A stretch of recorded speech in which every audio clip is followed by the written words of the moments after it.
by forever dissociative identity mental disorder specialist infinitist. Perfectionism is the unparalleled defense for emotionally abandoned children. The existential unattainability of perfection saves the children from giving up unless or until scant success forces him to retreat into the depression of a dissociative disorder or launches him hyperactively into a incipient conduct disorder. Perfectionism also provides a sense of meaning and direction for the powerless and unsupported child in a guise of self-control, striving to be perfect. Others, a simulacrum of a sense of control. Self-control is also safer to pursue because abandoned parents typically reserve their severest punishment for children who are vocal about their negligence.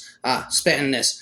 Punishments include such things as flashbacks, flooding of unbearable emotions, painful body memories, flooding of memories in which the survivor perpetrated against others self-harm, and suicide attempts. Dissociation is the common response of children to repetitive, overwhelming trauma and holds the untenable knowledge out of awareness. Spitting hiatus. The return of the voices would end in a migraine that made my whole body throb. I could not do nothing except lie in a blacked out room, waiting for the voices to get infected by the pains in my head and clear off. Knowing I was different with my OCD, anorexia, and the voices that no one else seemed to hear made me feel isolated, disconnected. I took everything too seriously. I analyzed things to death. I turned every word and the intonation of every word over in my mind, trying to decide exactly what it meant, whether there was a subtext or an implied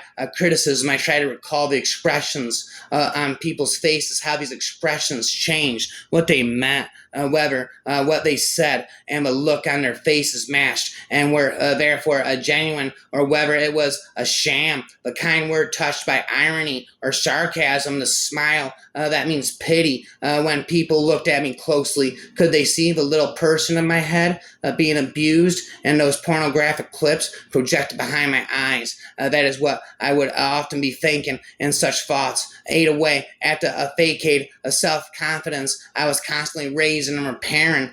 Theirs was the eternal youth of an alternating self, a youth with a constant, although unfulfilled promise of growing up. Why did I allow the abuse to continue even as a teenager? I didn't. Something that had been plaguing me for years now made sense. It was like that answer to a terrible secret. The thing is, it wasn't me in my bed. It was Shirley, who lay wondering if that man was going to come to her room, pull back the cover, and push his penis into her waiting mouth. It was Shirley. I remember watching her, a skinny little thing with no breast and a dark, resentful expression. She was angry. She didn't want this man in her room doing the things he did, but she didn't know how to stop it. He didn't beat her. He didn't threaten her. He just looked at her with black hypnotic eyes, and she lay back with her legs apart, thinking about nothing at all. And where was I? I stood to one side or hovered overhead, just below the ceiling, or rode on a magic carpet.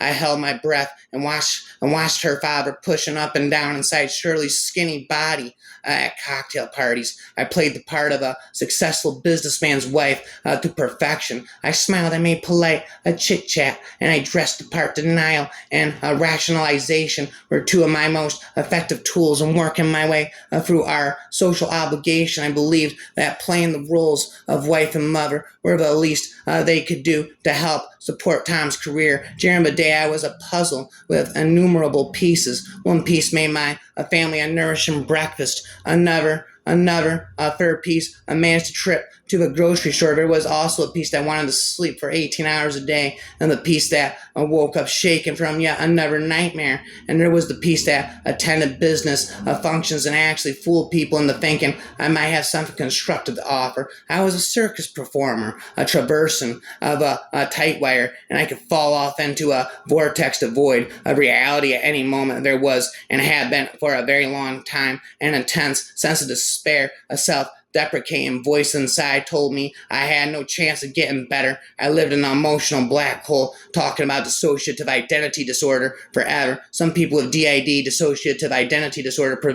present their narratives of sadistic abuse in a quite a matter-of-fact way without a perceptible effect. This may sometimes be done as a way of protecting themselves and the listener from the emotional impact of their experience. We have found that people describing trauma in a flat way without feeling are usually those who have been more chronically abused, while those with effects still have a sense of self that can observe a tragedy of betrayal and have feelings about it. In some cases, this deadpan presentation can also be the result of cult training and brainwashing. Unfortunately, when a patient describes a traumatic experience without showing any apparent emotion, it could take the listener doubt whether the patient is telling the truth. Spend their endingly to you is so much more threatening to have something out of hand to believe that at any moment I can stop. I started to say this foolishness anytime I need to. Spend to you, Toucan Scooby-Doo.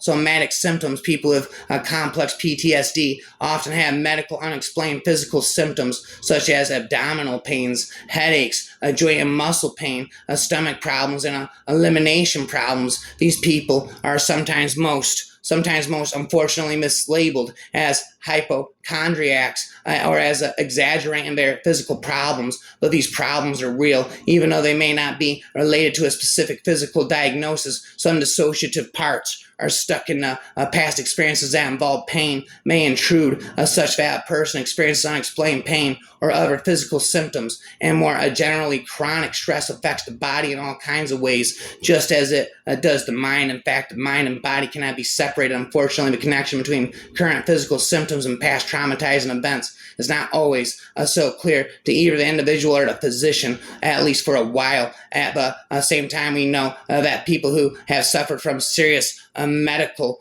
problems is therefore very important that you have physical problems checked out to make sure you do not have a problem from which you need medical help. Spin rap to begin to belch. I'm upchucking lyrics, spin freestyling.